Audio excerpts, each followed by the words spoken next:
Hello বন্ধুরা, তোমরা সবাই কেমন আছো? আশা করি ভালো আছো। অন্নাস ফ্যামিলিতে তোমাদেরকে আরেকবার স্বাগত জানাই। আজকে দেখেই বুঝতে পারছো আজকে নীল পুজো রবিবার, আর আজকে বরমাসেও বাড়ি ছিল, তাই বরমাসের বাইকে চেপে আমি আর তিন্নি আর এদিকে মানি কাকি সবাই গাড়িতে গেছিলো, টোটোতে। তো সবাই মিলে বেরিয়ে পড়লাম গঙ্গায় যাওয়ার উদ্দেশ্যে। তো দেখো আমরা এখন গঙ্গায় যাচ্ছি।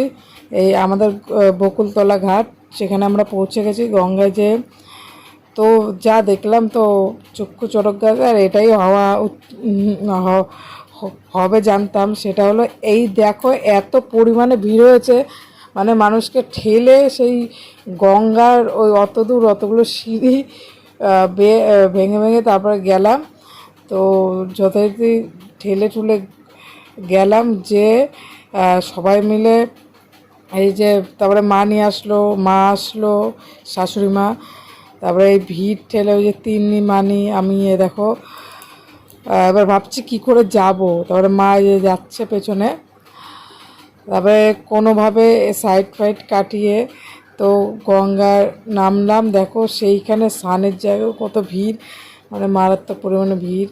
সে কোনোরকমভাবে স্নান করে তারপরে হলো ধূপকাঠি আর মোমবাতি গঙ্গা মাকে দেখালাম। তারপরে তার আগে তো তেল সিঁদুর বাতাসা ফুল আম যেগুলো দিতে হয় সব দিলাম, দেওয়া। তারপরে দক্ষিণা 1 টাকা, 1 টাকা দিয়েছি, যাই হোক 16 আনাই খাঁটি সবাই বলে যেটা। তো ধূপকাঠি ধরানোর পরে মোমবাতি দেখালাম, মোমবাতি দেখানোর পরে তারপরে এক এক করে আমরা পুজো দেওয়ার জন্য শিব মন্দিরে আর আমাদের গুরুদেবকে, শ্রীগুরুকে পুজো দেওয়ার জন্য তো আমরা মন্দিরে লাইনে দাঁড়িয়েছিলাম। দেখো এদিকে মাও দিচ্ছে তেল সিঁদুর। লাইন দেওয়ার পরে অবশেষে মা ওইখানে লাইন দিয়েছিলাম যেখানে দেওয়া হয়ে গেছিলো। তারপর আরেক জায়গায় সামনে ছিল, ওখানে মা জল ঢাললো। তারপরে আমি জল ঢাললাম, মেয়ের জন্য ফুল দিল আর একটা কমলা লেবু দিয়েছিলো। যাক, ভিডিওটা ভালো লাগলে সবাই লাইক কমেন্ট শেয়ার করতে পারে, টাটা, সাবস্ক্রাইব করে দেবো। আর আমাদের রাতের ডিনার এ দেখো সাবু মাখা তরমুজ ফল টল খেয়ে নিলাম, কলা টলা বাই। আর এ দেখো অর্ণা বাড়ি ছিল।